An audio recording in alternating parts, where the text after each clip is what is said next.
started to hate going to work because, yep, good opportunity, good salary, 20 million people would want it, but it's not what I wanted.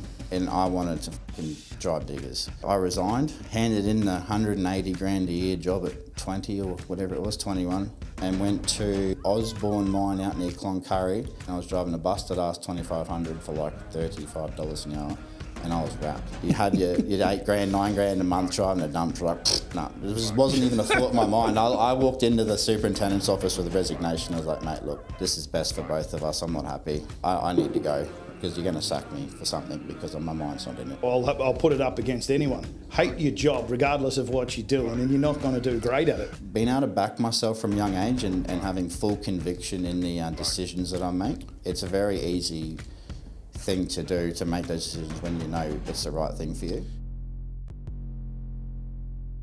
Welcome back to another episode. Today we have one of the best dressed guys on the pod so far. How do you like that one? Shane Coleman, founder of Coleman Earth Moving Excavation. Coleman Earth Industries. Coleman Earth Industries. Say g'day. G'day everyone. Yeah, look at his shirt. He's gone for the pink with pink writing of the name as well. So it's a little bit soft. It is. It's to soften the tough exterior look, so I hope it's had the effect I thought it would, so thank you for... I liked it. Everyone knows I've got some pink gear around and a pink shirt or three, and then you seem to have upped it, so we'll be definitely making sure that I up my end. Tell us a little bit about yourself, what you do, where you're from. Jimmy, where am I from? I'm from North Queensland, farm kid at heart, grew up right at the top of Queensland. Always had horses, cows, lived on pretty rural places. Thrown in the deep end from a young age, as most kids are that are brought up like that. Learnt to drive, to operate mowers, excavators, all that sort of thing. Sort of got given a lot of responsibility at a young age. I spent most of my life in North Queensland. Due to my dad's work, I've moved around for his fly-out points for mining. So I've lived Townsville, just outside of Cairns. We've lived down in Toowoomba. Been around a little bit into Dysart. So... been, like I said, most of the time in North Queensland, and the last 6 years I've been in Perth. I relocated over there in 2019 for work, which is now my home. Continued to mine when I got over to WA. Did nearly 6 years in the iron ore, and recently, not last year, before I exited mining and went out on my own, bought a 30-tonne excavator set up for GPS final trim, and I'm out there having a crack now with that. You ever do final trim before? I'd like to say yes, but I haven't done much of it, no. I've always been very, very capable with anything operating. Like I could drive diggers, dozers, road trains, that sort of stuff before I even had a licence. Part of that was my old man had a pretty decent sized earth moving business. And I guess, wanting to do what your dad did, my dad was very capable. He drove shovels, diggers, he drove everything, so always having a crack at stuff, and, the expectation of get it right the first time or you shit at it pretty much was always in the back of my mind. So, well, I think that even sometimes with my old man, even when I got it right, I still got told I was shit at it sometimes, which also helps. I think it puts a bit of a fire in you. It does, yeah. Never really been told you did a good job. It's always at the front of your mind. No, he did. I'll tell just a really brief story. My dad told me I did a good job once. He rung me up because I'd tied down a hammer, a breaker, in the back of a ute, and he walked past it. And he called me up, and I was in the shopping centre, and he said, "I'd just ring in to say you did a good job tying down that breaker." And I stopped. I was in the fucking cereal aisle, and I'm like, "What? Is he all right?" He must be sick. Yeah, what's going on here? No, look, in saying that, no news was good news. I never got you did good, mate. I'm really proud of you. My first Land Cruiser I bought, I remember all the rave was V8 Cruisers. I bought my first when I was 18. Dad, I just bought this V8 Cruiser and a pink shirt. I drive one now, but I was like, I've just bought this, and he's like, oh, rubbish. You should have got a GXL, got mags and stuff on it. And I was like, oh yeah, here we go. That's just an example of what he was like. But getting back to the final trim stuff, no, I've not final trim, but I've always been fairly passionate and handy with all of the... You do a good job at it now. Anyone who's following along, you're a bit of an Instagram man now. You're pushing that. I am. So with that, I don't understand much about marketing or anything like that, and I think now's a good opportunity with those platforms for people. You may not know me, but if you follow me along and follow the journey and you see that I'm always busy and I'm always doing different sort of work, and you're seeing, you can trim, you can do the drainage, you've driven the big diggers. It gives people a broader perspective and opinion on who you are and what you do, which is hard because a lot of sites you're not allowed photos or whatnot, but I've been very transparent with my abilities with what I've been able to do as well, and being very easy with putting my hand up, reaching out to a few guys, hey, look, how the hell do I do this? Or, what's this mean on the GPS? And it's gone as far as a few guys have driven out in their own time, kicked me out of the machine, and I'll sit there and, oh yeah, let's just if I can pull the corner up and, I had a guy the other day to talk about how far the reach is going. I was at the tennis, and we were sitting out in one of those marquees or whatever, and after a minute, a guy turned around and he said, "You're Jimmy." And I said, "Yeah." And he's like, "I listened to you." And I said, "Huh?" And he's like, "I listened to you on Spotify." And he's like, "I didn't recognise you because I don't really click on it a lot, but I listened to your podcast and I knew your voice, and I've been sitting here for a couple of minutes thinking where I know your voice." I'm like, "Man, this is strange. You are a weird unit." Yeah, well, the reach gets out, and I think it's important, especially like the people that's viewing my profile might not necessarily be able to give me work as such, but I've had people recognise my logo on a digger on a float, or someone will be wearing one of my hoodies in Melbourne and I'll get a message, "Hey man, I just saw one of your jumpers here," and the more people I didn't get no jumper. I got a hat. Yeah, look, they put you on their podcast. Look, when they're in high demand, the hoodies. Is that what it was? They were. So I only did one. I did one order, which turned into 4. But we're coming into the cooler months, and I think with how popular they are, they definitely will be making a return. So I'll send you one, and I might even get you a pink shirt. Yeah. See, now we're talking.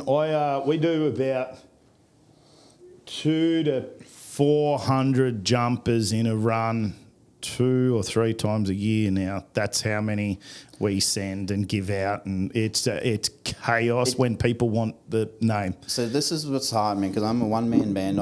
I do all the running around. I do everything. So for me to actually go and do the jumpers, I've got to not only order them, I've got to find time in business hours to go to the embroidery guy, pick them up, get to the post office, individually sign them, send them away. Don't worry. Do you know what we're going to do? I'm going to hook you up with someone who will take care of all of that for you for one small little fee. It is a pain in the ass, and I think I'd like to add as well, I have had people say you should put a markup on the jumpers, $10, and I'll tell you why I can't do that, because I feel privileged that people want to wear my brand, and I know how expensive the cost of living is, and $80, $90 to someone could be the difference between them, not say $80 or $120 to them actually being able to afford the jumper. And I've had people reach out and say, "Next order, mate, I'll grab one." Yep. The order gets in. Yeah, "Hey, mate, the jumpers are here. It's $120 in postage." "Oh, look, my missus has just had another baby, or we've had a tight month. I can't afford it." You know what I mean? So like, I don't sit. It doesn't sit right with me making $20 off a jumper when I want to make money moving dirt, not selling fucking clothes. To be real. I'm all about it. I give out heaps of clothes. We sell a few here and there, like people who come, who have any interaction with the company, get one. People offline, not as much, because we were getting sometimes like 20, 30 people a week asking for them, which ended up being a bit. But I want to go into your mining career a little bit, because you ended up, we've had a good guy, a good friend of mine that I've known for a decade or more come on before, Martin Matenga, who's a pretty top dog at throwing some dirt around, but you also were starting to make a little bit of a thing for yourself for being... Yeah. So Marty, we God bless, he's someone I'm very privileged to have crossed paths with, prior to my mining career, or close to the end of it, and now, with the business I'm doing and just life. He's the only person I can message constructionsales.com and LinkedIn shit all hours of the night, "Hey, look at this Kenworth," or "Look at this, what do you think?" He's just as obsessed as I am, but he's definitely got a really good reputation in the industry for, his performance in everywhere he's been, and I think good thing with Marty is he likes to upskill people. He'll give you any time you want to train people to help you, which I think is good, because when you get to that calibre of operator, the ego sets in with a lot of guys. "I'm a fucking digger driver, put your truck here, I'll move it," or they talk to people like shit, and that's a dying trend, I think, which is good, because outside of that environment, you go and talk to someone who's built a successful business out there, they like, "Digger driver, what?" It's irrelevant. it really is irrelevant. So it's this own little world in itself where the guys that think they're good treat people like shit. But they do get treated fairly well. We were talking about like the fact he said, you know, there's 20, 30, 40 out there at the moment in Australia, the real top ones. Yeah. So I think, the ones that I've found that have influenced my career and the ones that I looked up to are ones similar to good bosses. They're so down to earth. They'll get in and drive dozers. You know, if they need to hot seat a truck, they're so easy to work with and wanting to help the bigger picture. That's not all about, well, my digger's down, I'm not going to drive anything else, or no, I won't go and do that because I need to be in the cream. What were you like when you were driving? You got pretty big. What were you So I getting started, up to? I'll get back to where I started. So I started mining not long after I finished working at a cattle station. I was 18. Prior to starting in the mining, I could already drive, you know, dozers, diggers. Not too bad, not to the extent I do now. And I started working for a small civil contractor at Saraji called Champion Plant Hire, and I was driving a new D8T dozer. Mind you, I'd just gone from a D6C out on the station, like old power shift thing, open cab, to this D8T, which was just like the tits. It was shit hot. I was with that company for about 3 or 4 months, and then I managed to get a start with BMA through Workpack on the coal crew, and I was driving dump trucks and graders and dozers and stuff like that. And I was lucky, this time Norwich Park shut down. I don't know if back then the coal price dropped, 2011, 2012, the coal price dropped. So they shut Norwich Park down and brought a heap of equipment to Saraji. And with that was Terex 170 face shovel, 170 digger, a fleet of 785s and D11s and all that sort of thing. So they started a separate department at Saraji to accommodate the workers for Norwich Park. And I managed to get a transfer to this other crew that they put together, and within 2 or 3 months I was in the digger, the 170. I was just turned 19. Did really well. I was passed out on my own without a trainer in about 2 or 3 days, which was pretty cool. Went like hell doing that. Still driving the dozers in between being on the digger and whatnot. Then got trained on the face shovel, hydraulic face shovel, all within probably 6-10 months of each other.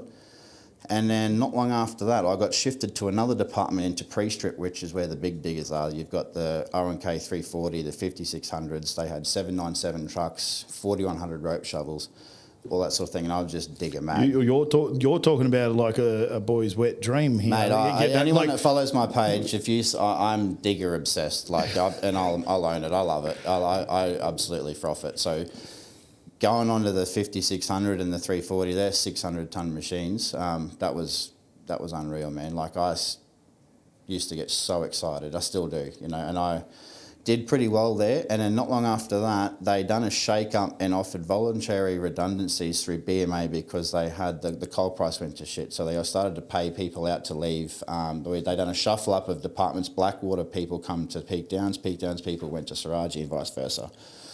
I got shifted to Peak Downs, and in the coal over there's a big culture around CFMEU and permanent workers and labour hire workers, and like people have waited 6 years on one crew to get trained on the grader. So even though I had a permanent BMA shirt at 19, I was one of the last intakes of the BMA EBA employees, separate to this OS shit that you see now. So I was one of the last fully pledged BMA employees to jump on. So I went to Peak Downs and started at the bottom again. Trucks, which isn't bad, but, you know, I've just copped nearly 2 years of diggers, and I'm like, I'm ready to move dirt. Come in, truck. And then this turned into blowing shifts, not having it. Can I get on? Yeah, well, if you come in, we'll put you on a dozer, come to work. No. And this isn't out of arrogance. This is like, I'm fucking keen. I'm ready to go. Like, I'm not going to just settle for 5 years of waiting for my turn again. Anyway, about 6 months goes on. Started to hate going to work because, yep, good opportunity, good salary, 20 million people would want it, but it's not what I wanted, and I wanted to fucking drive diggers. So I resigned, handed in the 180 grand a year job at 20 or whatever it was, 21, and went to Osborne Mine out near Cloncurry for a company called Orion Stone, where they stopped the underground mine at Osborne and went open cut. They done a pit cutback. I was driving a busted ass 2500 for like $35 an hour, and I was wrapped. 2 in 1, driving the digger, fucking loved it. Couldn't get enough of it. You had your 8 grand, 9 grand a month driving a dump truck. No, it wasn't even a thought in my mind. I walked into the superintendent's office with a resignation. I was like, mate, look, this is best for both of us. I'm not happy. I need to go because you're going to sack me for something because my mind's not in it. And people are like, you're bloody mad. But this being able to back myself from a young age and having full conviction in the decisions that I make, it's a very easy thing to do, to make those decisions when you know it's the right thing for you. Yeah, but then there's also the other thing, yeah. Like I'll put it up against anyone. Hate your job regardless of what you're doing, and you're not going to do great at it. You know, like Nah. So eventually you look at it and go like, this just ain't for me. I want to do this. Yeah, and it's, my dad drove big diggers, rope shovels, I remember when I was a kid, he would come back he was at Century Mine in the early days when it was Pasminco and Roach and that, like late 90s, and I'd get buckles with face shovels on them and photos of DMAG diggers, and I remember having all in my room. I just used to piss about it, so I was just hell-bent digger driver. And funny, getting back to that, when I first got passed out on the big diggers, like, Dad, I'm driving an RH 170. Fucking going all right. And he goes, easterly wind moved more dirt than what you would. That was his response to me when I come home and told him that I was doing all right. And I was like, oh, yeah, righto. That's a little bit hurtful. Yeah. And I look back now and I was doing so well at 19 and he's just like, nah, that's rubbish. And I was like, oh, you bastard. Do you know what I was driving when I was 19? Fuck off. Yeah, I know probably deep down but that's just, he was a real humorous, cheeky bastard. But went to do out at the hard rock mine in Mount Isa for a bit, and then not long after that, I sort of come back to the coal. I went to South Walker Creek on a dozer push, 70 D11s pushing the first layer of overburden off to expose the coal seams. Good for about 2 weeks, it's boring as shit. You pretty much just do 3 big slots, fill the blade up and push it about 150 metres and stack the dirt up. It didn't last that long now, I was over it. And then went back to Peak Downs, but with a different contractor this time, HSE Mining, sitting on one of their 5600s, which was good. Now you're starting to get into some decent size here. Yeah, straight back. I think it was 23, 24 when I turned up there. And I was loving it. Yeah, loading the big Liebherr Ultra Class trucks, they hold about 380, 400 tonne of dirt. And then sort of got the itch to want to move up again, so I wanted to do like leading hand, step up stuff, and through a good management team of other supervisors, after about a year there, I got the opportunity to be moved up into the leading hand. They call it leading hand, but it's more supervisors. So we had 4 circuits, 4 diggers, a leading hand would run each circuit, then we had like a senior supervisor that would oversee the 4 circuits more or less. You still had to be SSE appointed and all of that sort of shit to actually be given the role as such. So I did that for about 12, 18... So let's talk here, right? Because this is what some people will find it interesting. And Louis, just a quick side note here. We should call this one How to Operate Big Diggers in Mines, because he's just done it. Because I think that a lot of people would be interested in how the Australian... how to get into it, because it can be really hard. And then for some people, it's really easy. Now, you have to jump around a little bit. You do, yeah, you do. You have to do your training. You have to be right. You have to not have any incidents, because when you do, I believe that they follow you a little bit if you have a big one. If you do, yeah, but I think I'll stand by this. Your work ethic is everything. It's your currency, especially as a young man. People will remember you for how much effort you put in, and will he turn up? What does the effort look like? What are the fundamental things? If you get given a crank on a digger, it's a privilege. It's not your right. And if the supervisor's going to invest that in you, there's say 12 truck drivers on a crew. There's a handful of dozer drivers. There might be 2 or 3 digger drivers. So that crew is dependent on you to be there. People get the seat. They start blowing days, or they become lazy, or they drag their lunches out. They get dropped off down at the digger and have a piss and have a muck around and whatever. Like, I'd get dropped off, quick walk around inspection, and race up to the top. Date the pre-start with the hours, crank it up, get on the bench, get ready. That sort of stuff. Are you keen to be productive? And I think, you're going to make mistakes and consistently learn, but I think if they know that you'll have a crack, will he turn up? Can I leave that person there and they'll do the right thing? Are they going to leave a safe work area? That's the stuff that follows you around. I used to, like talking about it now, I haven't operated diggers in a long time, but when I did, I used to smoke. And when I used to smoke, I'd only take a drag when I was slewing, because I could slew with my knee. So I'd slew to the left with my knee and quickly take a cigarette. Like, that's how hard I wanted to drive the machine, I didn't want a wasted second so I could put a cigarette in my mouth and then do it.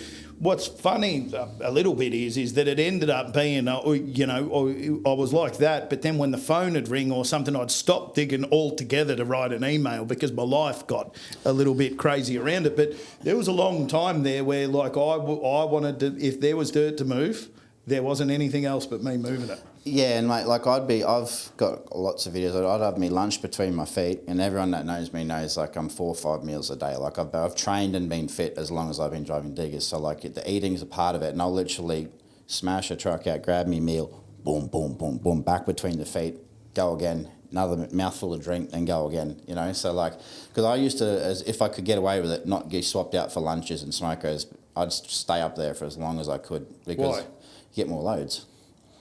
So, not more money.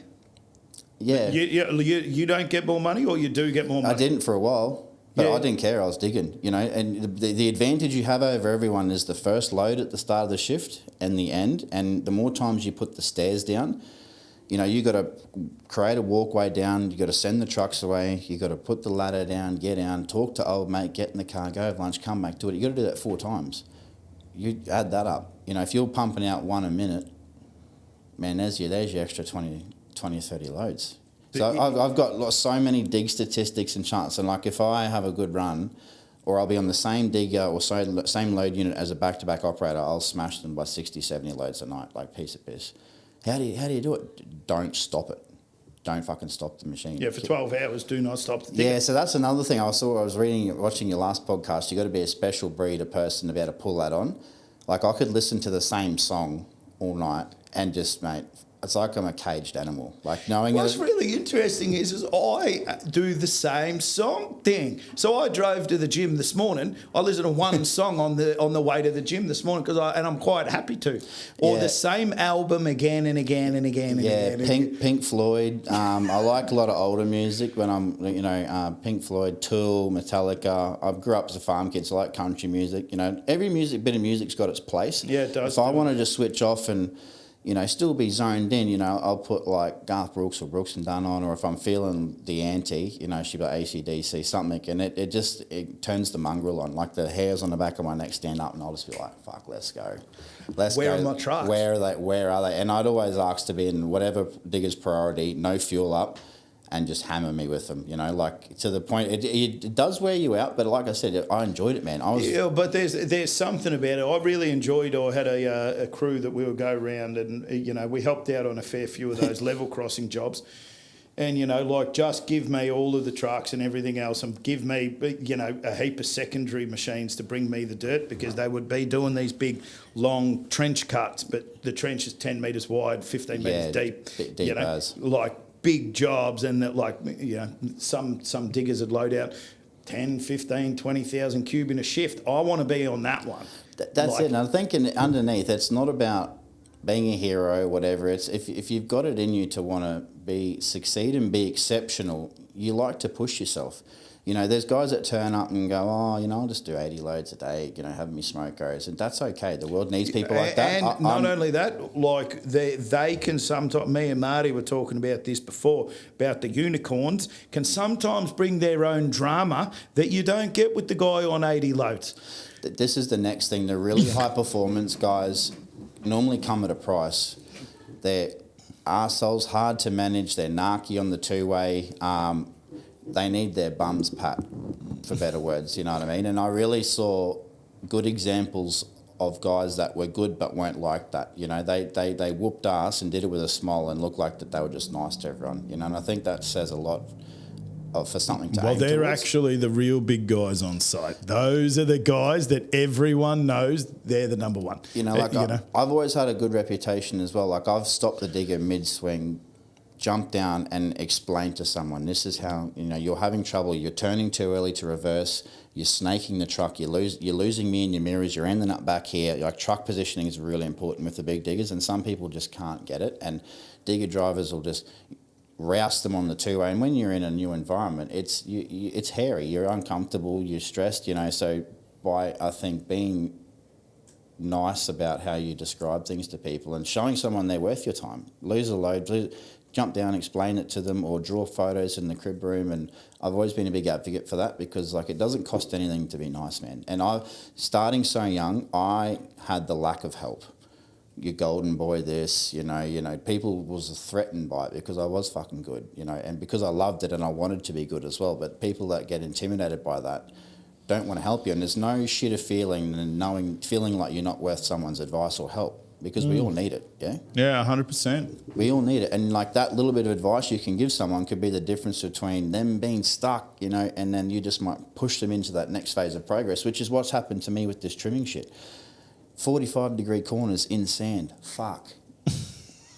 Mate, some of the guys said, look, just, you know, set your digger up like this, touch it twice, fucking leave it. You know, just small little tips, or offset your digger a little bit here, and that way you won't have to slew, tilt, crowd, do everything at once. You know, just pull in straight lines. Just things that you wouldn't think about that only you learn from experience, but someone helps you. Or like, so I have a big one. Do not watch the GPS. Watch the dirt. Get your level and cut to that. Once you're a good digger operator, you can cut to level. Once you start playing GPS, you stop looking out the window and start looking at the screen. And when you're looking at the screen too much, then you end up looking and going, "What the fuck? I'm not good at digging anymore." Yeah, and just little things like, you know, it's been a 180 for me. Like, because I have had a lot of years in the mining industry, I would always help people on dozers. You know, I've driven it all, mate. Trucks, dozers, graders, the whole thing. You know, so I've got a good whack of experience, and I like to genuinely help people that are struggling. You're not struggling, but want help. Because some people struggle and don't want help or don't want to get better, but people that are genuinely, you know, frustrated and need help, I get a big kick out of it. So being on the receiving that end again, you know, guys taking their time out to come and spend 3 or 4 hours with me, or it means the world, and it's really just cements, I guess, how important it is to give back if you're able to. 100%. So we got to finish off your mining career because it ends up being pretty good.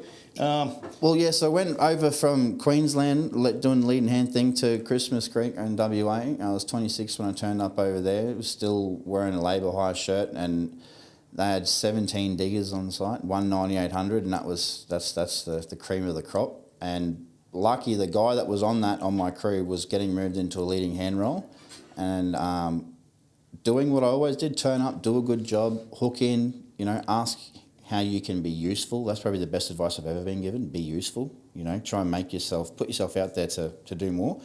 He sort of supported me and with the supervisor to be put in the 9800, and that was like the cream of the crop, man. You know. Well, the 9800 is possibly the gold medal of production diggers in the world. Like, that's the top one. It is, yeah. And I felt a real sense of accomplishment getting there, because a lot of people don't even get near a digger after 10 years. And, you know, there's not many of them, is there? I think there's quite a few now. A lot of your big coal mines on the eastern side of Australia, Hunter Valley, the Bowen Basin, they've got a lot of them. But, you know, 6, 7, 8 years ago, there was only a handful of them. So it was a real accomplishment to get in one, you know. And the time that I was there, the golden benchmark for tons is always 100,000 a shift, 100,000 tonne, which is 300 and something loads or whatever. And there was always a push to get that, but the constraints around having enough trucks for the digger, is the tip head able to take the amount of trucks you can give it. So everything has to align for that to be able to happen. And I was on track for that one night. I had 191 loads and 50,000 tonne at midnight one night. And I lost a few trucks due to breakdowns later on. You can feel it. He's upset. I was fucking ropeable because I'd just gone like hell all night. Still ended up with not a bad night. I think I got 78 or 79,000, but the best night I had on that machine was nearly 90,000. Never got the 100. Never. I know I could have, but I Listen can't. Listen to me. I could have. I swear I could have. Yeah, I know I could have, but I can't say I did. But I think still, for someone only 27 years old. How many people will get a 100,000 tonne night though in those? Marty, the guy that I backed on that machine, he'd been on that same 9800 at Christmas Creek for 10 years. His name's Aaron Weston. He's a legend. When I was finding my feet with it, we'd swap out at shift change and come in. I'd be like, how much dirt did you move? Fucking shit. And he got 78,000. I'm like, mate, you stopped and got fuel. You done batters. I'm going all night, and I'm only getting I'm getting 15,000. I said, how are you doing? And he's like, when you start doing this, and this, he's like, I'll give you the tips. And the best thing he told me was always have one under the truck and keep them moving. Even if it means you need to tidy your bench up later or whatever, but just always keep them running. Don't have them sit there and wait while you're fucking fluffing around and whatnot. Just keep them going. So what was his numbers then? I think the best he got out of that thing was like 112,000. Which is that's a big shift. That sat in the air for just a second. Yeah. 112,000 and you're at 90,000's your best. It would just cut you up. So because he was a Wednesday flyer and I was a Tuesday flyer, we would lap over one day of our rotations, and I used to go sit on the dozer for him, and I'd just be watching him, man, like how he would load the truck, his positioning of the digger, how he'd do the floor. Like I'd just sit there like that and just watch him. And I think that the main thing that you'd end up finding is that there's various levels of how good you are, and the first level is really how much time you spend with your hands on the sticks. And then it starts to be all of these other things on top of it. But if a guy is sitting there and in between trucks, and it's in my game, and it doesn't matter if you're in a 30-ton, 1,000-ton, whatever it is, if in between trucks you're sitting there and you quickly pull up a Facebook or a TikTok or a whatever, or you write back to your mates or your girlfriend or whatever, you're never going to be one of the top dogs who has to work on the efficient level as well, you know. So with that, I've always been taught, like, you can always, have the digger sitting level. And when you're in a bigger machine, and if you've driven 50s or 70s, if you're on a pile of dirt, you're inside of the truck. It's always going to sink a little bit. You know, you still need to be close enough to the edge to reach spillage, but not too far in where you can't reach anything. So there's always opportunities to keep your bench level. The bigger diggers move your long dirt short. So instead of having to swing all the way over here to get your width to swing around, if you've still got a high face in between trucks, put 12 buckets of your long dirt here. So you're literally going bang, bang, bang. You're not having to go long. I see the guys, and I always started with let's say the long dirt first. But on a lot of the videos that I watch of Marty's, he starts with the short dirt first, and then his last bucket is often long. Is there a reason why that is? So everyone's got their own way, but like you'll always, so you want to start with your short dirt first to clean your hole out that you're double benching, because if you've got a big pile of dirt, you have to swing over the dirt, because let's just say your bench height is the right height to the tub of the tray. It should just be pretty much in line. If you've got a big mountain of dirt here, you've got to swing over it. But the concept behind long dirt, say you're sitting straight into your face and you've still got quite a bit of dirt to pull out of this corner so it doesn't fall down and hit your digger, you're just moving it closer. So you're probably gaining 90 degrees of motion here. We're getting real technical into digger driving. This is the stuff that matters, you know what I mean? And for instance, having the truck the same height as the tracks on the digger, if it's too low, you got to lift up. And if you're too high, you're going to have to boom down, and you've got more chance of bombing the trucks and shit like that. So just for anyone who's listening, and I went and I thought when I was in my early 20s that I'd go and do an advanced digger operating course. Yeah, right. I didn't know such a thing existed. Well, they did exist, but they stopped existing because I rocked up and I was the only one there. And then after I was the only one there, I realised why. Because he started off, and let's say it's the picture of the truck. He grabbed the big stick, and he pointed at it and he said, "Right, this is the idler." And I went, "Oh fuck, this is going to be a long day." This is advanced training, and he's telling you what the truck gear is. Yeah. He went through the whole lot, and I put my hand up and I said, "Listen, I'm the only one in here." I said, "I know what all of the bits are," and he's like, "Listen, as part of the competency for us to give you the ticket," I said, "But it doesn't mean shit. Like, no one cares if I've got an advanced digger operator." Yeah. And he's like, "Well, then we'll finish early." I'm like, "I'm good to finish early." He's like, "I get paid hourly," and I went, "We can sit and talk," and he's like, "Can I just run through what I meant to run through?" And I'm like, Go your hardest. That would have been painful. This is the dipper, and so. But one of the things we did end up going out and learning is like bench heights. So bench heights, bottom of tracks, top of trucks. It stops boom down and up, and it stops dipper arm in and out as well. Like it reduces like the movement that you can't even tell that movement happens sometimes, but there's micro pauses or pauses while you're putting it up or down that you don't even notice. Yeah, and I think over the duration of a shift, it would matter if you've only got to load out that pile of dirt, and that's all there is. You can fuck around with it as long as you want, and but if you've got a sequence of benches, or okay, I'm going to be trucked up all night, the bench is this height, it does matter. It's just the right height, having the truck in the right position as well. Like if you have the truck too far behind you, you're swinging too far away, so you're increasing your radius of the swing. So if you're having to dig dirt from out off the right-hand track here and your truck isn't on a 45 to the front of the digger, you're over swinging. So your length becomes longer and longer, you know what I mean? You want to try and keep that distance as short as possible, which does matter over, because, you know, like I've got some videos on my Instagram, I'm like loading a 93s in, you know, 51 seconds. Bang, gone, you know, and that's due to that sort of stuff. 300 and... 250. You know, little things like the trucks, a lot of guys will sit there and wait, the truck's coming in, beep, then they'll get the momentum going. I'll have the bucket empty whilst it's still coming back. So I've already got the first one in. And once you train them up to do that sort of stuff and that they're happy with it, I know that when trucks were reversing back in, I used to throw one in the trailer and pick up another one. So that by the time the truck got back to me far enough, I'd have one bucket in front. Same concept. I think with that comes a level of confidence and skill with the machine, because with the big ones, there's a lot of inertia and movement. Like you need to have your timing right. If your digger's not sitting flat and you're on a bit of a downhill, it won't stop, man. Yeah, there is no slew brake on the big ones. There's, like the 9600s and that have one, but your older O&Ks and that don't, where if you just slew left and let go of it, it'll just free spin sort of thing. I wanted to touch on a point that you said before about like what value you can have to people who are looking to step up. And I actually went through this the other day about someone asking for a pay rise. Okay. A real easy way for people to ask for a pay rise is to talk about what other people are on. Well, I've never asked for one. Yeah, it's the easiest way that people broach the subject or whatever it is, that they feel like, you know, oh, this person's on this, so I should be on that.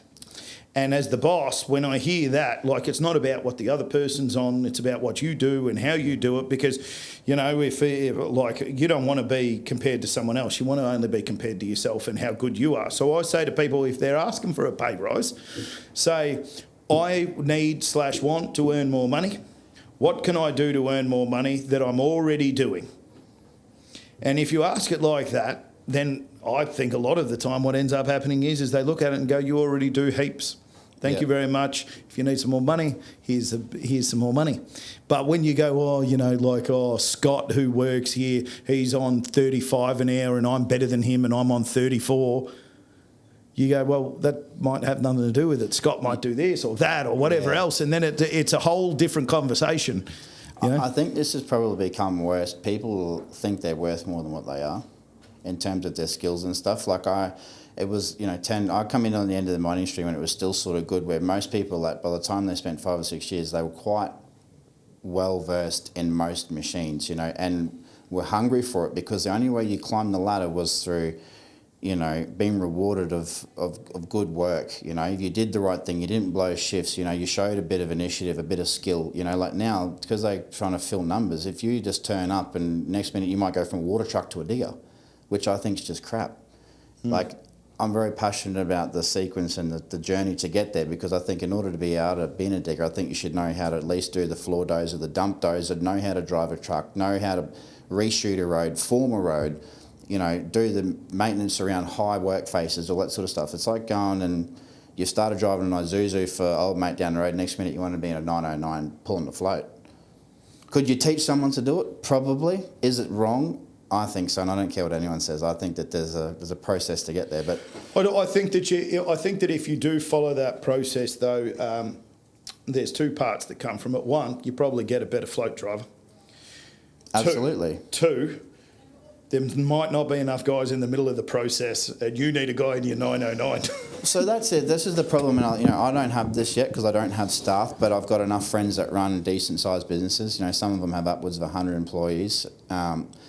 They're having to push people up the ladder because they don't have the ideal people to put in positions that they would like, more so in management and stuff like that. But, you know, your floats and your big diggers, they're sort of like one-off rare spots to fill as well, you know, and there's probably going to be more of a demand to try and find people, because either people are exiting the industry or, you know, the operations are growing. Like you said, follow the Liebherr page. Every other week there's a mining operation getting new 9600s and new this and new that. So I'm sure they're not training up those unicorn operators at the rate that they're getting new machines as well. Yeah, so you're now getting hot seat. You're getting machines that aren't being utilised to their full potential, just to fit. Like if trucks back up or anything else like that, you know. Yeah, so this is another thing as well. Like when I was at a BHP Jimble bar, and this is a BHP thing, they'll have a certain amount of trucks that have availability and utilisation targets to reach for the shift, the week, the month, the year, and whatever. And as long as they hit those metrics,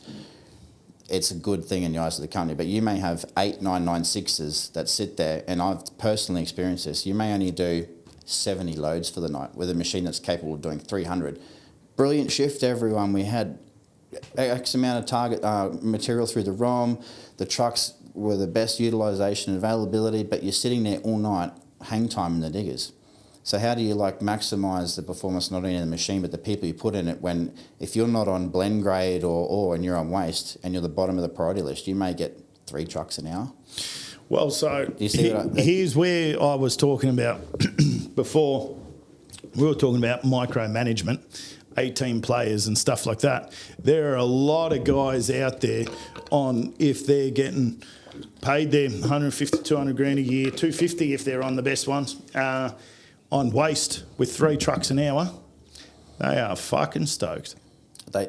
And there's people out there with that mentality, like then that, and I wish I was one of them. But then you put the 18 player out there, and you probably left for one of those. Like it wasn't the 100% reason you left, but it was.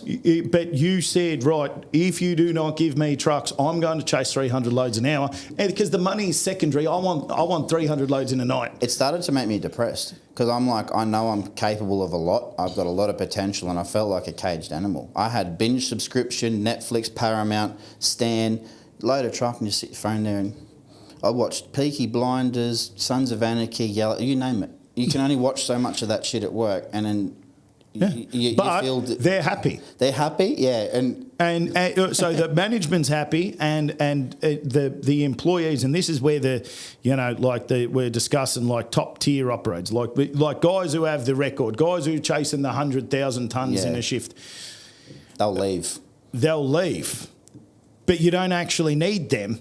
You need the guy who's happy to load 3 trucks an hour and watch Peaky Blinders. I think, and this is a little bit before my time, when you hear of the early Thies days, the Leighton's days, the Roach days, that's all that digger driving was about, because it was, I think on those contract scenarios, they were paid by how much they moved, not Rio Tinto or BHP availability and utilisation metrics to measure whether you're productive. If you moved more dirt and you were working for Leighton's and there was 3 diggers, only the best guys that went like Christ got on there, and you could bet that they had 3 or 4 trucks queued on the floor waiting to be loaded.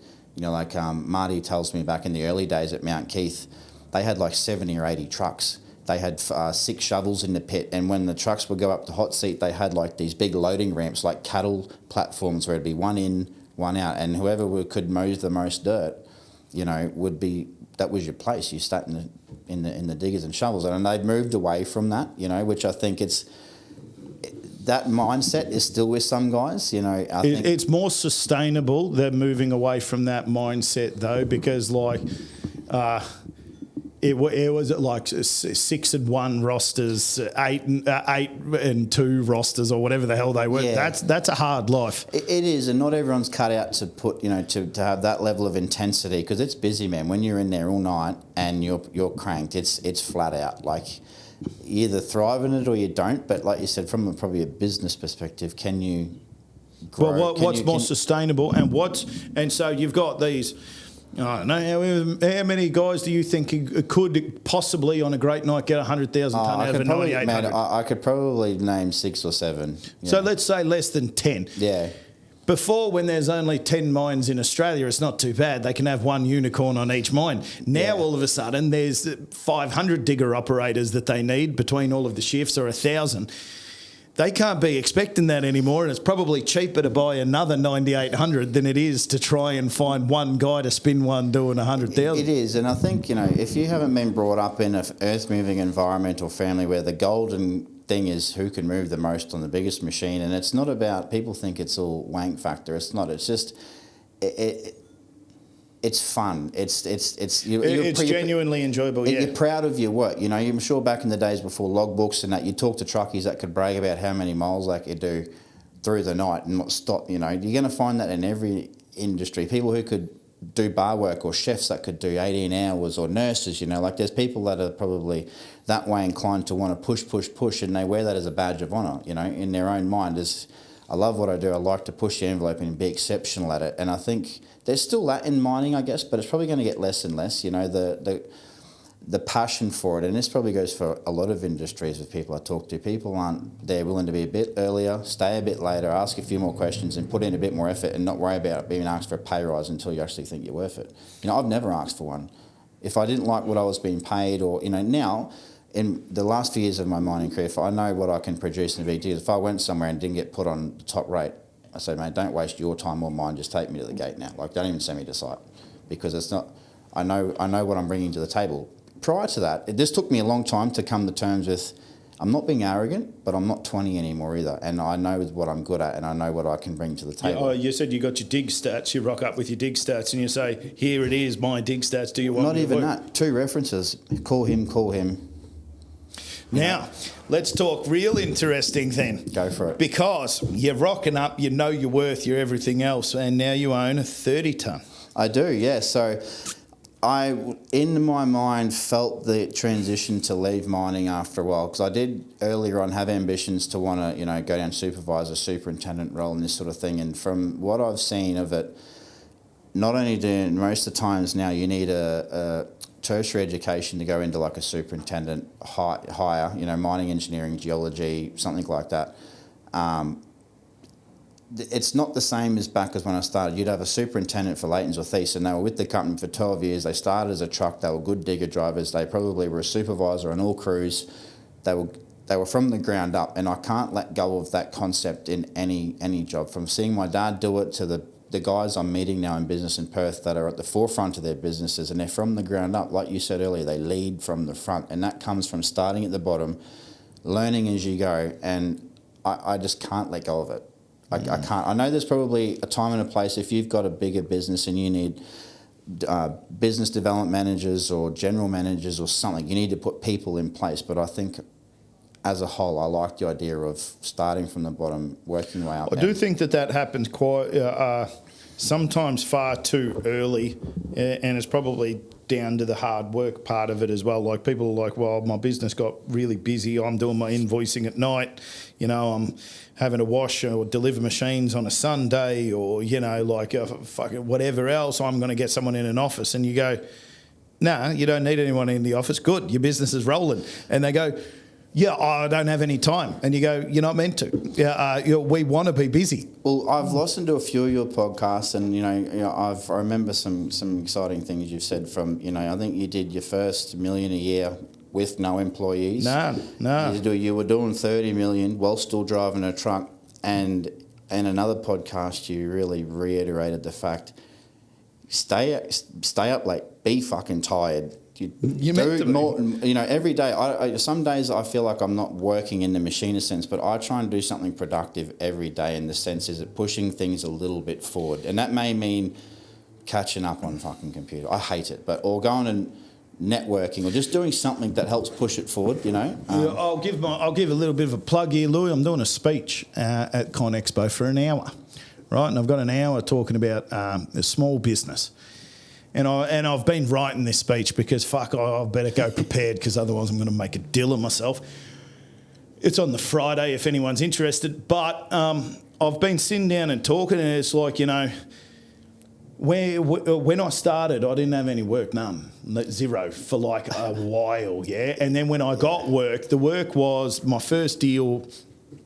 I'll come labour for you as a concreter, landscaper, plumber, whatever.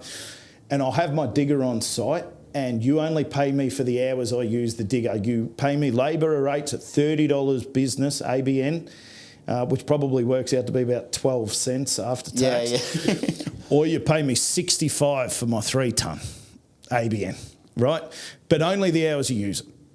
And so but then it ended up being that, like, these concreters are like, Jimmy will pull on a rake that fucking hard, be here early, stack the boards, wash the tools at the end of it. You know, my boys have gone home and I've still got the $30 ABN guy, you know, that then I ended up pushing into that, and it made me so hungry that, like, you're meant to miss things. you're building something. You're meant to, like, daylight hours are not enough. And you, if you are looking to build something, a company, it's not just a job. You do not get to log off. You do not get to zone out. If someone calls you at 9 p.m. on a Sunday, answer the fucking phone. Like, real simple shit that not a lot of people, a lot of people, but not a lot of people talk about, which is there's a cost here.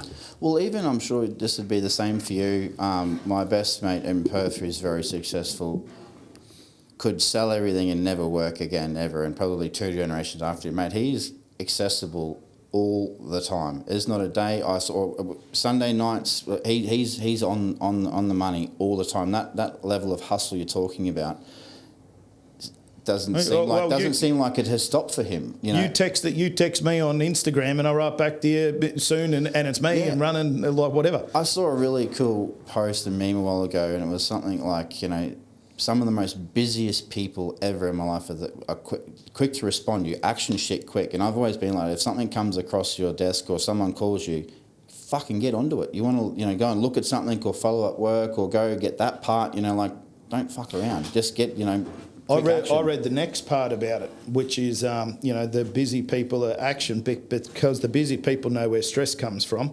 even maybe without realising where stress comes from. Stress comes from unclosed loops. So a closed loop is, you know, actioning an email, actioning a job, floating a digger, blah, blah, blah, blah, blah. If too much shit is unclosed and unfinished, then that's what creates stress. You have a huge list of things to do. When they say successful people, without even realising what's going on, they just get it done.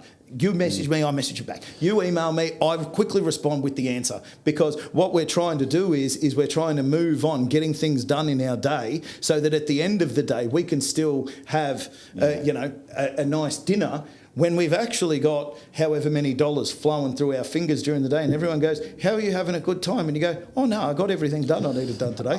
I've had to come to terms with as well, and I didn't really understand this until I've been as busy as I am. I'd message some of my busier mates, and if they didn't respond with what I thought was like a heartfelt reply, I'd be like, oh, what have I done wrong? What have I said wrong? A thumbs up, or I'll call my mate Scott and I'll be like, hey, mate, what do you want? Make it quick, I'm busy. And I'll be like, oh, fuck, I'll call you later. But now I don't apologise for not being available to everyone all the time. And it's not that I don't want to respond, but if I'm watching the GPS and I've got someone out on the ground here and there's shit around me, and, you know, I might read it or, you know, thumbs up it or like it, but I don't have to give paragraphs of response either, and I understand that now. I have I'll answer the phone whenever. I'll call someone back.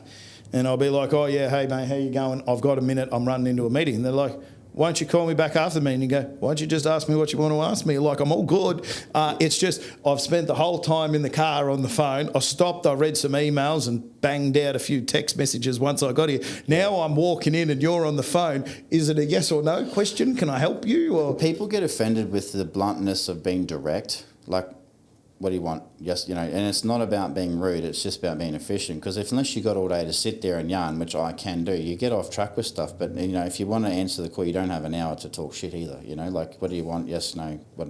And I used to feel, like I said before, not uncomfortable, but there's like an emotional attachment to how you're used to messaging people when you've got all the time in the world. When you're sitting there watching binge and that, and you're messaging all your mates, and you can go. He's on night shift doing 3 loads an hour. Yeah, you can yarn all you want, you know. But when you're busy and you I'm not busy in the capacity you have, but it's a journey in its sense. It's just different levels is what I've discovered. It doesn't matter. You talk to different guys. You're running at a busy capacity for you right now in the tasks that you have. Yeah. I'm running in a busy capacity for me with the tasks that I have. Now, yours might be different. You might have to cut that 45-degree batter in sand or whatever, and I might have to make a decision about something else which makes me busy to get the info. It doesn't matter. It causes the same level of stress or more stress for you, less stress for me because I'm happy with what I'm doing and you might really need a job or whatever it might be. So it's all just varying levels. I think getting back to what you're saying with the stress, one thing, but the starting out and not having work, I know we touched on this earlier, but it's very underrated the level of difficulty it is trying to find work for yourself when you don't have a reputation, or there's 100 others of you around. Why are they going to choose you? How are you going to sell yourself? Pretty much. And buying a digger and going out on that journey and not having work lined up, it's one of the hardest things I've ever done. Like, I did the cold messaging LinkedIn thing. Everyone with operations manager, managing director, or someone ad, scripted a speech, and some people responded, some not, got ignored a fair bit. So I went door knocking with cards in one of the industrial areas, Osborne Park, and I rung Marty before I went, and I'm like, mate, I am shitting bricks here. Like, dry mouth, got the uncomfortable feeling. I'd pull up at a civil place, cards, all right, what the fuck are you going to say? What are they going to ask you? Righto, here we go. Go in. Some were really good. I'll pass it on to the manager. Others, come here, mate, have a sit down. So what can we do for you? What do you offer? Fuck. What do I offer? What do I offer? Blah, blah, blah, blah, blah, blah, blah. And in saying that, I haven't turned down anything. And for people that follow me, I've had a crack at everything this first year, from, rubber-tied diggers, the dozer work, drainage, sewer, common trench, tailings dam batters, fucking you name it. If I haven't said, nah, mate, I can't do that, I won't. And I've even offered if you put my machine on site and we need it for 2 days, we just leave it in the compound. I don't care. I'll just drive you a digger for the ABN alley rate. And that's pretty much how it's gone. No, that's what I did, exactly. Like, I would be like, but I didn't even have digger work. So it was just like, you need a guy on the edger on the driveway. Yeah, 100%. So I'll dig out the driveway for 2 hours, then we'll form it, steel it, pour it. So I get 2 hours digger hire. I think, and I've constantly, like, from being influenced from people that are successful that I have around me, the whole, what can my point of difference be? How can I make an impact? What can I do that others aren't? Well, one, there's already a stigma around digger drivers. I won't get out of the cab. I'm a big digger driver.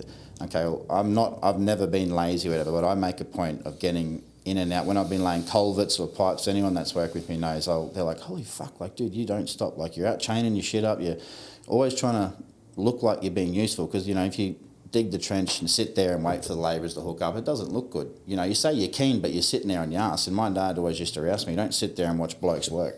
Oh, no, you can't do that. You can't do that. So that's an embedded thing in me. I feel bad. Even if I know that there's 3 labourers and one sitting there, and I still feel like I need to try and do something, you know what I mean? So by trying to, being on the plate compactor, the bloody whacker packer, fucking mate, you name it, and I think by showing that willingness that I'm here for the right reasons, I'm not scared to get out and get amongst it. Gurning machines for one of my mates for free on the weekend, that's given me a lot of help. I want to make mention Ben Cooper. He's one of the first guys I messaged on LinkedIn that actually gave me a platform and audience. He agreed to meet me. I drove down to Mandurah one day to meet him. And long story short, he's let me leave my machine in his yard for free. He's helped me price work. He's kept my digger busy. He has gone out of his way more than I can thank him for. And I've had to try, in my mind, I'm like, he's a hard worker. He busts his guts. He's not going to respect or accept anything less than someone that's going to do the same shit that he does. If I say to him, mate, I'm keen for work, but I'm down at Scarborough Beach, tanning my ass every weekend, but I'm crying I got no work, he's not going to take me seriously. And that's what I mean about there's a cost, yeah? And the amount of times people in those first sort of 10 years would say to me, when can you do it? And I'd go, Sunday. And they go, Sunday? And I go, yeah, I'll do it Sunday. You don't have to worry about anything. It'll all be done. And on Monday morning you rock up and they'll go, oh, you're working on Sunday. Now, if I said, next week on Tuesday, A, that might not have been the right time, and B, something about willing to put in when others won't put in, like, aren't you going to the pub? No, I'm not going to the pub. I want to dig a hole. Mate, you're bang on, and I'm probably going to sound a bit tapped here, but I literally get in my own head. When I'm doing something on a Sunday and I'm getting up early and there's no one around, it gives me like there's no one else getting after it. It gets me going, because I know it's not about being a hero and working Sunday. It's like, I know where I want to end up. I know where I'm going, and I'm not going to get there. If I've got nothing better to do and I wake up and have a bit of a sleep in, like I don't have kids and I don't have boats and shit, what am I going to do? Sit around, just scroll construction sales? Like, once you get up and get into it, and by being available to work so many weekends, I do weekends with Marty, got other mates with smaller diggers, I'm doing house cuts, I'm learning so much different shit as well, driving different machines, and all of those face-to-face interactions from putting myself out there have all paid off in some way, shape or form, because, as you know, you get peppered with LinkedIn messages. If someone come in here and or met you on site and actually gave you some kind of interaction or gave you something to go off in person, you're going to have a better choice of... I've got to drive it a bit here, but two things. One is when people so you think you're trying to provide value, this and that, even when you're an employee, and now there's people out there that you say, hey, looking for a digger operator, and one guy's saying, what's the rate? And another guy's saying, hey, I'd really love the opportunity to have a look and learn and blah, blah, blah, blah, blah. Who's getting the job? Yeah. You know, it's not tough. But because we said we're at about an hour now, the time's really flown. Oh, wow. You wanted to thank a few people, and I always want to make sure that I circle back around to this stuff because... I do, yeah, mate. So, like, as I've just touched on, it's been very hard getting going and not trying to sell, being very... No ego. I've not gone out saying I'm your man, I'm the best. This is what I do, what I'm keen to do. I'm keen to learn. So I just mentioned Ben Cooper from South Coast Civil. He's not only become like he's not a business partner. I come in under his flag pretty much, and he's become a really good mate of mine to the point where, we talk outside of business hours about shit that mates talk about, and you can't force those. They either happen or they don't. So that's happened very naturally, and he reminds me of my father a lot too, which helps. Josh Brown, who I met through Ben. Josh gave me a big job doing the clearing project I did a few months ago, where I went and bought a stick rake for my digger, and Josh has got his enough gear to start doing his own subdivisions and stuff, so he's got loaders, diggers, graders, and he's only a young bloke too, 36, 37. Awesome. Plumber, he's an awesome dude. Can't thank him enough. Maya King from Only Diggers, he's the digger trainer, GPS online guru. Maya was one of the first guys to agree to meet me as well. He actually hired my digger off me dry hire for its first job. He took it for 8 weeks to green fields, green bushes down near Bunbury. And he's anytime I FaceTime him, Maya, I'm stuck for this. How do I do this, mate? He's there. He's come out, give me a heap of lessons on the GPS. And he doesn't have to. He charges people for that to sell it, but he knows that I'm keen to learn, man. So he's gone out of his way a lot. And Marty from Raywell, whenever I've had quiet periods, and you can't just say, oh, Jimmy, look, I've got no work, but can I come drive your digger for 3 days? You're not going to kick someone out of the seat to find room for me. So trying to find a business that has options to keep me busy, which is Raywell Contracting. They've got a quite decent operation to sand mine in Perth. Australia days, any public holidays, any free days I have during the week, I'm straight down there, doze of work, 50 tonne of work, and it's not much, but it keeps me busy. I'd rather go down there. It's an hour drive. Yeah, but you're making connections, you're making contacts, you're meeting people. That's the whole part. And from what Marty says to me about the general manager and that, they got a lot of respect for me. From that, I've been given a direct referral to SRG as well to sign up as a vendor, which you can't really do unless you have a referral from someone. Nothing's come from that yet, but that's from me going down there, keeping their bigger gear going on public holidays and things like that. So those 4 guys have really helped me. I would have really been up shit's creek without those 4 guys going out of their way for me when they didn't have to. So it's nice that you called them out, and I think that too. But the last part I wanted to touch on, which was a pretty big thing, which is one of the first times that I started seeing more of your stuff on my feed, is when you went out and did this dig day. Yeah, the big dig event. So for everyone that first hears about that, you're digging with your excavator. I said, no. So it's a charity event that's been running for about 4 or 5 years in Perth from a guy, I can't pronounce his last name, Goran is his name.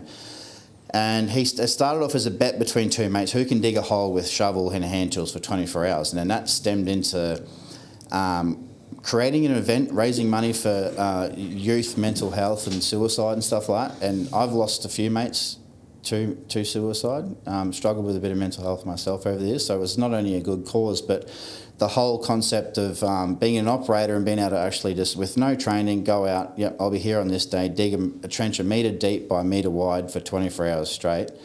I was chuffed. I heard about that and said, Josh Brown did it. Josh, he's got the record for the most amount of dirt moved. He done 85 tonne. And he's a little weedy guy. So I was like, if Josh can do it, I can do it. And I went out there, got my own flagpoles, marquees, raised the 3rd highest amount of money on it. Marty stayed with me all night, bringing me drinks and whatnot, and it was good. Like I knew I could do it deep down, but it was more, if I'm sitting on the outside looking in and these big business owners, and there's this new kid on the block. He's got flash, big purple marquee flags. He's there going hard at it on his own. I would want to know who that is. People talk shit. I work hard. I can show up. Can you, but can you work Friday, turn up Saturday lunchtime, finish after lunchtime Sunday, then go straight back to work Monday morning, straight in the digger, and just keep pushing on? And I think that's my biggest, probably my biggest strength is I can fucking dig deep, man. I can dig deep, and a part of me, for some reason, that's probably how I was raised with my dad. Young men are capable of a lot, and I think we're stepping away from that. When you have a fire and a passion and a desire to want to succeed or do well, nothing will fucking get in your way. I think you can really do some damage. So this dig day, we'll have to give it a plug. We'll have to put a comment in it, and I'm getting more and more interested in it because I reckon it could be a bit of fun, especially if you said that there wasn't that many individual people doing it. No, there's about 4 or 5 individuals that did it solo. There were a lot of teams, so the goal is to raise money. But a lot of people I found got behind that, dig for 24 hours. They turn up in teams of 20, dug for 6 hours and pissed off home, but still wanted the glory of doing it on their own. And for me, I had people come over and say, we finished our trench, can I get a hit? No. In my mind, it defeats the purpose of having committed to the challenge and doing it on my own. You can have another mate there with you and jump in with you and whatnot, but it was more, I said I'm going to do it and I'm going to do it, is the biggest thing, I think. But they have it, it's mid-October, I think they have it. There's guys there that bring fire pits and they're cooking fucking steak, and there's a mobile Pizza Hut. They serve free piss there as well. There were guys digging that were fucking smashed. Whiskey and fucking beer all night. It was a good day. Everyone's got their boom boxes going and, your yarn. It was just like a day on a work site, but a fucking long one. And afterwards, it's funny, I got till about 1 o'clock in the morning. The moisture in the air put in the USB port of my phone. I couldn't charge it. My UE boom died. Both my support guys had pissed off to go sleep, and there was 4 hours it was quiet, and I had no music, no nothing. I had to raw dog it for 4 hours in the dark, and there was one stage my fucking wrist was swollen. I had a shovel with a head on it about this long, so it was a bit lighter. And I'm sitting there and I'm just like, fuck, come on, you wee prick. Don't. I wasn't considering quitting, but it crosses your mind fuck, this is hurting. And then I just push through, and you get a second wind. You almost get a second wind of all right, euphoric, let's go. We're over halfway, let's crack on. And then you go again, and after a while your hands hurt, and you're like, fuck. And then once the sun come up, it was good then. Yeah. I always said it. Night shift. The hour before sunrise is always the one that's the real hard time. You get to 3 a.m. real easy. 4 a.m. 3:30 to 4:30, just before it starts the night gets a little bit lighter. You know. When that starts happening, you feel good. Before that, rubbish. Well, I was thinking, if you're interested, you can sort of make your own rules up in the sense, if people are paying to participate and you're raising money, I don't think they're going to say, well, you can't have 3 people. But I've had 3 guys reach out to me that want to come over and do it and join in with me. But depending if you're up for it, you should do the journey over to Perth in October. I think it's a good cause. I like digging. I don't know if I like digging with a shovel, but it's fun. You get it. I was on my own, but it was fun. You go at your own pace, and you push yourself. Not many people will sign up for that. Now mate, look around when you walk outside. There's not many people will sign up to even go for a walk. So if you can pull that on, and you're still young. Some days I don't feel so young. What we were saying earlier, I'm sure your dad or our fathers of the time before us, regardless of what shape they were in, because of their work mentality and mindset, you could say to them, can you turn up tomorrow and do this? I don't know any of them that would say, nah. My grandpa could swing a pick, and he would, there would be sparks coming off of that thing. I've spoken to people about it later, and they're like, oh, dynamite on a pick. He wasn't the shovel guy. He was the guy with, you don't even see picks. No one's doing that anymore. Nah. I'm talking the big, long bastard that's like this, and it had the real point on it. That's hard going, man. Yeah. And that's hard going. And they're like, oh, no, it wasn't that hard, because his story is that his dad used to make crushed rock. Oh, no. And so my great-grandfather, his name was James, used to have a horse and cart. He'd walk his horse and cart out to Wallet Quarry, which had just started, and then you would break rock with a sledgehammer load it up. That's hard going. And then you'd lead your horse, probably a donkey, let's be honest, but lead your horse back to the council yard and drop off your 2 cubic or 1 to 2 cube of crushed rock, and that was his job. That's how long back, you know, the Starbucks sort of thing. And then they're like, so that's hard. The pick's easy. Yeah, and I think perspective, like you look now, like this may be hard for 24 hours, but imagine being 17 and being shipped off on a boat overseas to go fight in another country, or having to do that sort of manual labour, or the forestry industry before there was, you know, steam powered fucking. So if he didn't get, so he had to walk like 10 k's or 15 k's or something with the horse. And if they weren't there when the sun rose, then they wouldn't let him in. They'd open up, they'd close the gates. They'd be there before dark. Yeah. And so they're there walking in the dark because, you know, they open up the gate. And imagine doing that these days. Oh, no, you're 3 minutes late. You don't get to work today. Like, everyone would go, but that was just the accepted thing, even though they knew they were all walking or, you know, riding on the back of the horse. I don't know. It's not that.